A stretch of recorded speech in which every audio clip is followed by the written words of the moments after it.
are watching The World 24/7 on the NDTV network. I am Parmeshwar Bawa.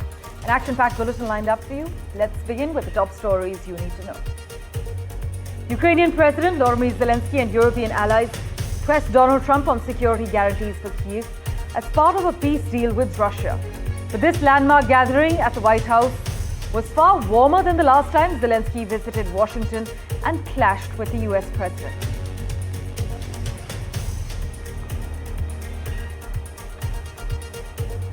Meanwhile, Germany's Chancellor says Zelensky and Vladimir Putin are likely to meet within the next 2 weeks. A call between Vladimir Putin and Narendra Modi affirmed the country's close ties despite Washington's demands for New Delhi to wean itself off Russian oil. Prime Minister Modi thanked his friend Putin for briefing him on his recent meeting with US President Donald Trump. Chinese Foreign Minister Wang Yi will meet Prime Minister Narendra Modi in New Delhi ahead of the latter's first visit to China in 7 years. External Affairs Minister Dr. Jaishankar is set to visit Moscow for the 26th India-Russia Commission and meet his counterpart, Sergei Lavrov.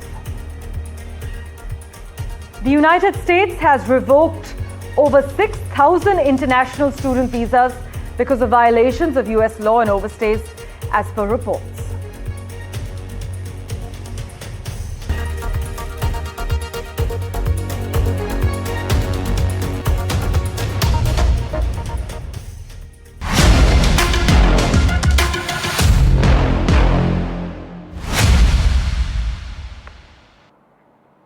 Let's begin with our big focus. Ukrainian President Volodymyr Zelensky and European allies pressed Donald Trump on security guarantees for Kyiv as part of a peace deal with Russia. But this landmark gathering at the White House was far warmer than the last time Zelensky visited Washington and clashed with Donald Trump. Both men have expressed hope for three-way talks with Putin aimed at ending the war, though fraught issues like territorial lines and the presence of NATO troops in Ukraine could pose hurdles to peace. Let me just break it down for you though. The on-camera portions, as you can see on your screens, of both of Monday's meetings were friendly in tone, particularly compared to Zelensky's disastrous visit in February. The Ukrainian president described it as his best meeting with Trump so far. The European leaders, meanwhile, praised Trump's efforts for peace while prodding him to reconsider his decision to stop pushing Putin for a ceasefire and instead jump straight to a negotiating comprehensive deal. Trump also said the US would be involved in providing post-war security guarantees for Kyiv. He didn't rule out sending US troops, though he said that Europeans would be the first in line of defense. But these discussions around security guarantees seem to strike a nerve in Moscow. Meanwhile, coming in fresh, Germany's Merz has confirmed Zelensky and Putin are likely to meet within 2 weeks. Just listen in to Donald Trump and Zelensky's reactions, followed by Nick Harper's detailed report. Thank you, President Trump. So, President Zelensky, you say in a post on X today, Russia must end this war, which it itself started. President Trump, you say President Zelensky of Ukraine can end the war with Russia almost immediately if he wants to. Which is it? Yeah, I think that's true. I think we're going to have a meeting. I think if everything works out well today, we'll have a trilat. And I think there will be a reasonable chance of ending the war when we do that. I don't think you need a ceasefire. You know, if you look at the 6 deals that I settled this year, they were all at war. I didn't do any ceasefires.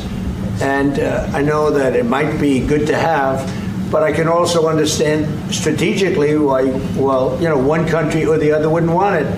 You have a ceasefire and they rebuild and rebuild and rebuild, and, you know, maybe they don't want that. But if you look at the 6 deals that we made peace and you know, long-term, long-running wars, I didn't do any ceasefires. Would I like the concept, you know, I like the concept of a ceasefire for one reason, because you'd stop killing people immediately, as opposed to in 2 weeks or 1 week or whatever it takes. But we can work a deal where we're working on a peace deal while they're fighting. They have to fight.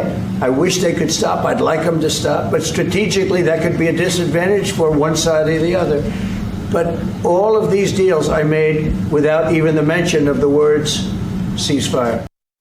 President Zelensky, are you prepared to keep sending Ukrainian troops to their deaths for another couple years, or are you going to agree to redraw the maps? Thank you for your question. So, first of all, we live under each day attacks. That today have been a lot of attacks and a lot of wounded people, and the child was dead, small one year and a half. So we need to stop this war, to stop Russia, and we need support American and European partners. And we will do our best for this. So. And I think we show that we are strong people, and we supported the idea of the United States, personally of President Trump, to stop this war, to make a diplomatic way of finishing this war.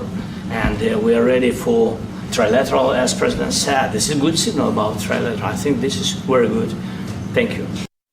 Well, there was lots of talking at Monday's White House meetings, but it's unclear exactly how much was decided upon. Perhaps the greatest success was not seeing a repeat of what we saw in February, that Oval Office bust-up between the US president and the Ukrainian leader, when the Ukrainian delegation was told to leave the White House early.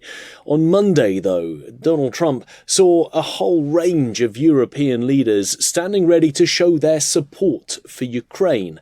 And Volodymyr Zelensky, having that backing, was able to push forward on a key number of ideas, in particular security guarantees that Zelensky says are crucial for Ukraine's future. Now, Russia has ruled out the possibility of Ukraine joining NATO, but Ukraine might get security guarantees similar to those that NATO members enjoy. That Article 5, whereby other NATO members stand ready to defend a NATO member if it is attacked. Ukraine might get something like that. There's also the possibility of potentially a peacekeeping force in Ukraine, including US troops. But remember, Russia has also ruled that out so far. Donald Trump spoke on the phone for about 40 minutes with the Russian leader during the course of Monday's meetings, trying to push the idea of a two-way meeting between President Putin and President Zelensky. The Kremlin, though, doesn't seem fully on board with the idea.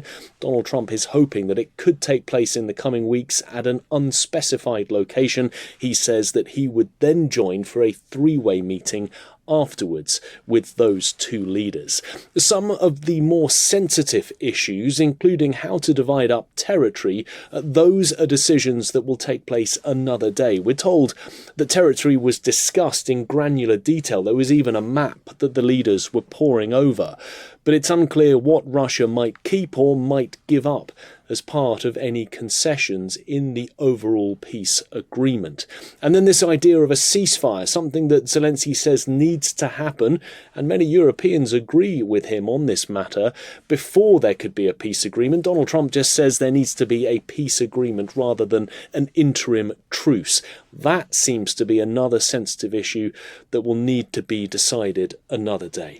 There were plenty of very positive remarks after this meeting, all of the leaders saying that it was a success, that they made progress. It's just unclear exactly what was decided upon that might take Ukraine further down the road towards peace. Nick Harper, NDTV, Washington. Well, for further clarity on the matter, joining us currently on the World 24/7 geopolitical strategist, Michael Feller. Thank you so much, sir, for making time for us. The US president has offered only vague signals over ensuring US guarantees for Kyiv security and also dodged questions about what exactly a deal might look like. But what was the most significant takeaway for you? So I think the significant takeaway was that Zelensky seemed happy to go along with what Trump was proposing, which suggests to me that he's accepted the reality that he's not going to be able to continue the fight with diminished US support. And though he had 7 European leaders flanking him, it suggests that Trump and or Putin have gotten their way here. Right. We also know, meanwhile, coming in at the moment, Germany's Merz says that Putin and Zelensky are likely to meet within the next 2 weeks. But if we look between the lines, would you argue that security guarantees for Ukraine and territorial claims by Russia may be two of the thorniest issues if Putin and Zelensky do end up at the negotiating table? I think the security guarantees issue is bridgeable. Okay. Ukraine had security guarantees of a sort under the 1994 Budapest Memorandum, and obviously that did nothing to stop the invasion of the annexation of Crimea in 2014, or the beginning of the war that we're seeing now come to a close in 2022. So I think Putin would be happy to accept a form of assurance, because it's not really NATO Article 5, even though Trump can talk about it as being similar to NATO. The issue, though, is going to be territorial transfer. I think that Putin is going to probably relinquish the bits of Kherson that he doesn't already control, because it's over a river and he has a defensible border. But Donetsk, he will probably seek that. That's the so-called fortress belt of eastern Ukraine. And without that territory, Russia is arguably vulnerable to further assault from the West. And although that's probably unlikely to happen, it's probably an argument that he will make. So I think there will be, some swapping in that sense, although it is sovereign Ukrainian territory. So is it really swapping? That's up for debate. Right. We'll, of course, keep a close eye on all the key developments with you, sir. Thank you so much for making time for us and joining us on NDTV. Meanwhile, as I mentioned, Germany's Merz has said that Putin and Zelensky will meet within the next 2 weeks. We actually have a reaction from the German Chancellor. Listen in. Treffen zwischen dem russischen Präsidenten und dem ukrainischen Präsidenten innerhalb der nächsten 2 Wochen geben wird. Dieses Treffen soll an einem Ort stattfinden, der noch vereinbart werden muss. Präsident Trump hat sich bereit erklärt, danach erneut zu einem Dreiertreffen einzuladen, sodass die Verhandlungen jetzt wirklich aufgenommen werden können. Treffen zwischen On that note, let's turn our attention to the other big story we're tracking. Chinese Foreign Minister Wang Yi will meet Prime Minister Narendra Modi in New Delhi this evening. This meeting assumes significance as it is taking place days before Prime Minister Modi's planned trip to China to attend the annual summit of the Shanghai Cooperation Organization, the SCO. The Chinese Foreign Minister's visit is largely seen as part of ongoing efforts by India and China to rebuild their relationship after it came under severe strain following the deadly Galwan Valley clashes back in 2020. Mr. Wang Yi's trip is also seen as important as it comes amid increasing tensions in India-US relations following Donald Trump's doubling tariffs on Indian goods to 50%, which included an additional penalty of 25% for purchasing Russian crude oil. Here's what Dr. Jaishankar and the Chinese Foreign Minister had to say after their meeting, though. Having seen a difficult period in our relationship, Excellency, our two nations now seek to move ahead. This requires a candid and constructive approach from both sides. In that endeavor, we must be guided by the three mutuals: mutual respect, mutual sensitivity, and mutual interest. Differences must not become disputes, nor competition conflict.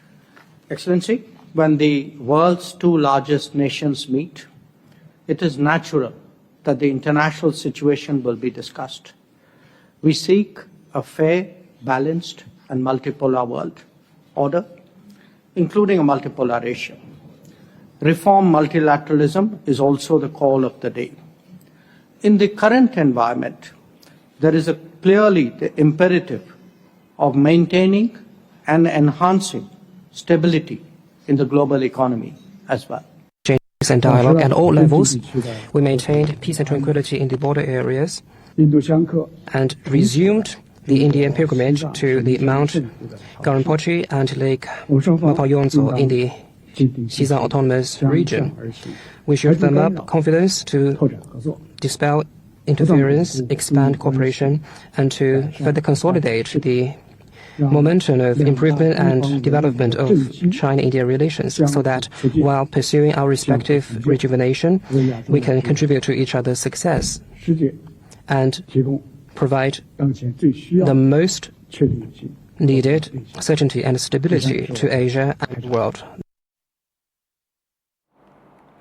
Meanwhile, External Affairs Minister Dr. Jaishankar will travel to Moscow to hold crucial talks with his Russian counterpart Sergei Lavrov amid some strain in India's ties with the United States over New Delhi's procurement of crude oil from Russia.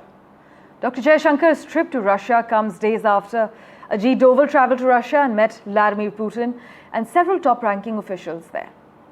But the two sides are also likely to give final touches to various elements of Putin's visit to India later this year. This is what people familiar with the External Affairs Minister's trip to Moscow have informed NDTV. Let's just quickly go across to Mohammad Ghazali, who's been tracking all the finer developments for us. Ghazali, take us through what we know about Dr. Jaishankar's Moscow agenda. See, the External Affairs Minister is likely to fly today to Moscow, and tomorrow he will be attending a lot of meetings besides having a meeting with the Foreign Minister of Russia day after on 21st of August. Now, what is going to be the agenda of the meeting? As you rightly pointed out, there are many unfinished business which is likely and which is due in India, because India has to also host annual summit between India and Russia. Russia's President, Mr. Vladimir Putin, is also expected to attend that. But before that, obviously, the oil trade is something which will prominently figure in the discussion, because we have seen that how US has been threatening India with second-wave tariffs, and the flip-flop from US administration allowing China to purchase oil from Russia, but targeting India particularly. Though the Indian government has categorically rejected all the accusations of the US administration that perhaps India is a country which is funding the war for Russia, were the kinds of words which are used by the US administration. And even Russia has categorically rejected and sort of backed India, saying that every independent country or sovereign nation is free to choose their partners in trade. So these issues will certainly come up for discussion. We are also being told that though there has been no talks around the RIC, the Russia, India, China summit, but since both the parties or all the three countries are getting closer after there have been talks between India and Russia. Yesterday only the Russian President, Mr. Putin, he spoke to Prime Minister Modi. He also shared the details of the Alaska summit. Then our External Affairs Minister going to Russia today. And then we already have the Chinese Delhi. So a lot of talks are going around that perhaps the Trump's tariff has brought these SCO member nations together, and we may see further development in that regard.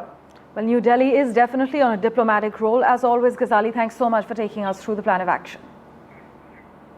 In other crucial news, the United States has revoked more than 6,000 international student visas because of violations of US law and overstays, reports have highlighted. In fact, reports quote the agency saying that the vast majority of the violations were assault, this is the US State Department, driving under the influence, burglary, and support for terrorism. But this move comes as the Trump administration continues its crackdown on immigration and international students. While the US State Department did not specify what they meant by support for terrorism, the Trump administration has targeted some students who have protested in support of Palestine, arguing they had expressed anti-Semitic behavior. Slipping into a quick break, back in a moment with the latest updates for you. Do stay tuned.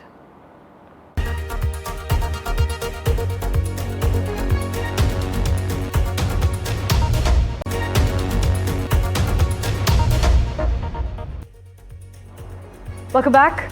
Apple India has leased around 2.7 lakh square feet of office space in Bangalore for 10 years with a monthly rent of 6.3 crore rupees, according to data analytics firm PropStack.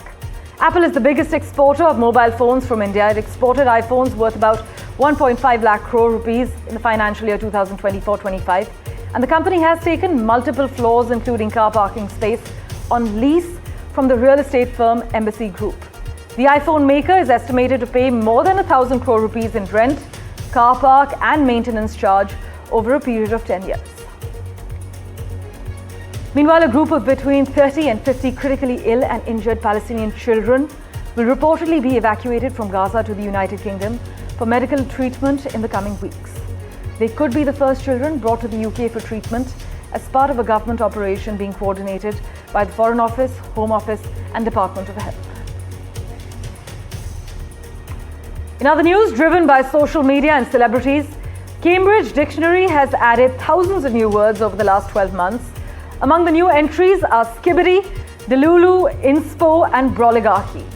There have been a total of 6,212 words added, the dictionary has said.